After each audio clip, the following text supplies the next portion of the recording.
Sir Pushpa 2 hero Allu Arjun పై పోలీసులు పెట్టిన కేసుపై కింది స్థాయి కోర్టు 14 రోజులు రిమాండ్ విధించింది. దానిపై హైకోర్టు స్పాట్ బెయిల్ ఇవ్వడం జరిగింది. సో దీనిపై సీనియర్ న్యాయవాదిగా ఎలా స్పందిస్తారు? Super. Pushpa cinema hero Allu Arjun సరే బాగుంది, సినిమా బాగుంది, అల్లు అర్జున్ బాగున్నాడు. కానీ అల్లు అర్జున్ ఏ రంగంలో అవుతున్నాడో ఆ రంగంలో ఆయన ప్రొటెక్షన్ చేసుకోవాలి. సెక్యూరిటీ అనేది ఆయన మర్చిపోయాడు. ప్రజలు ఎట్లుంటారంటే ఒక సినిమా ఒక ఇండస్ట్రీలో ఒక మంచి సినిమా వస్తే అందరూ వచ్చేస్తారు సినిమా టాకీస్కు, వేలాది మంది వస్తారు. సినిమా చూడడానికి వస్తారు, అభిమానుల కోసం వస్తారు.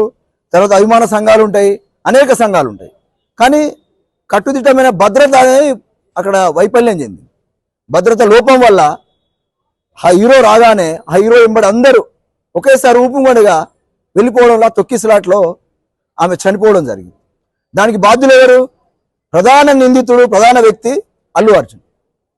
ఖచ్చితంగా ఏదైతే కింది కోర్టు వారు కేసు నమోదు చేసినారో ఆ కేసులో ఆయనను ప్రధాన ముద్దాయిగా చేర్చాలి, ఏవన్గా చేర్చాలి. హైకోర్టు ధర్మాసనం అయితే ఆయనకి ఇచ్చిన బెయిల్ను దాన్ని డిస్మిస్ చేయాలి. ఇచ్చే పవర్ ఉంటుంది, దాన్ని డిస్మిస్ చేసే పవర్ కూడా ఉంటుంది హైకోర్టుకు. ఎట్లా అంటే ఏ మెటీరియల్ కూడా కలెక్ట్ చేయలేదు. విత్ ఇన్ 24 hours ఒక గంటలో బెయిల్, ఒక గంటలో రిలీజ్. సామాన్య ప్రజలు ఏంది ఉన్నత వర్గానికి ఒక వ్యాపారం సినిమా అంటే వ్యాపార వర్గానికి ప్రభుత్వాలు కానీ ధర్మాసనాలు కానీ న్యాయాధిపతులు కానీ ఇదేంటి అని ప్రజలంతా ఒక చర్చనీయాంశంగా ఒక ఆలోచనలో పడ్డారు. అసలు సామాన్యమైన మాకు ఉంటుందా, న్యాయం ఉండదా అనే దానిలో వాళ్ళు అదైపోయి ఈరోజు అసలు సినిమా ఒకప్పుడు 20 రూపాయలు 30 రూపాయల టికెట్, ఈరోజు సినిమాకి వెళ్ళాలంటే 1000 రూపాయలు 1500 కావాలి సినిమా టికెట్. అంటే ప్రజల ద్వారా సొమ్మును కమ్ము కాసుకొని కోట్ల రూపాయలు దండుకొని ప్రజల ప్రాణాలతోటి వాళ్ళు చెలగాటమాడతానండి.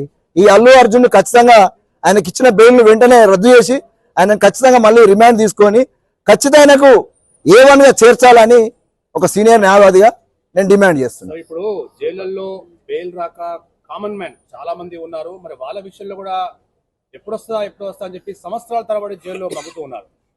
మరి ఈ రోజు విత్ ఇన్ 1 hour లోనే కింది స్థాయి బెయిల్ అరెస్ట్ చేసి 14 రోజులు రిమాండ్ పంపింది, పై స్థాయి బెయిల్ ఇచ్చింది. మరి కామన్ మ్యాన్ విషయంలో కూడా ఇలాగే ఉంటుందా? ఇలా ఎందుకు ఉండకూడదు? ధర్మాసనం అందరి విషయాలలో కూడా ఒకటే ఆలోచిస్తుంది. కామన్ మ్యాన్కైనా రిచ్ మ్యాన్కైనా ఒకటే ఫ్యాకల్టీ ఉంటుంది, ఒకటే సెక్షన్స్ ఉంటాయి. ఏ కోర్టులైనా ఏ బెయిల్ పిటిషన్కైనా దాని చట్టం బట్టి, దాని సెక్షన్ బట్టి, దానికి ఆ గ్రౌండ్స్ బట్టి బెయిల్ అనే ఆర్డర్ వస్తుంది. ఖచ్చితమైన అవకాశాలు ఉంటాయి. కానీ ఏంటంటే సినీ రంగంలో ఒక గొప్ప హీరో కాబట్టి కొంత ఇబ్బందికర వాతావరణం జరుగుతుందనే ఆలోచనతోటి అక్కడున్న ఆ పరిస్థితులకు అనుకూలంగా ఆ విధంగా బెయిల్ ఇవ్వడం మాత్రం సమంజసం కాదు. ఇది హైకోర్టు ధర్మాసనం చాలా మంచి పద్ధతి కాదు.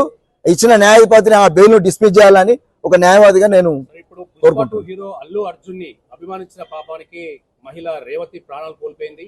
ఆమె కుమారుడు కూడా ఇప్పుడు సీరియస్ కండిషన్ లో ఉన్నారు. ఆ కుమారునికి ఇప్పటి వరకు కూడా తన తల్లి చనిపోయిన విషయం తెలియలేదు. అయినా కానీ ఈ విషయంపై తెలుగు చలనచిత్ర పరిశ్రమ నుంచి ఎవరు కూడా పరామర్శించలేదు. దీన్ని ఏ విధంగా చూడొచ్చు? దుర్మార్గులండి. ఒక మహిళ, ఒక చిన్న బాలుడు హాస్పిటల్లో ఉండి కోవలో ఉన్నాడు. ఆయన కనీసం మాట్లాడే స్థితిలో ఉన్నది. ఒక చిన్న పాప తల్లి ఎక్కడికో పోయింది, అన్నయ్య వేరే దగ్గర ఉన్నాడని రోజు వాయిస్ వింటున్నాం, పేపర్లో రాస్తుండ్రు.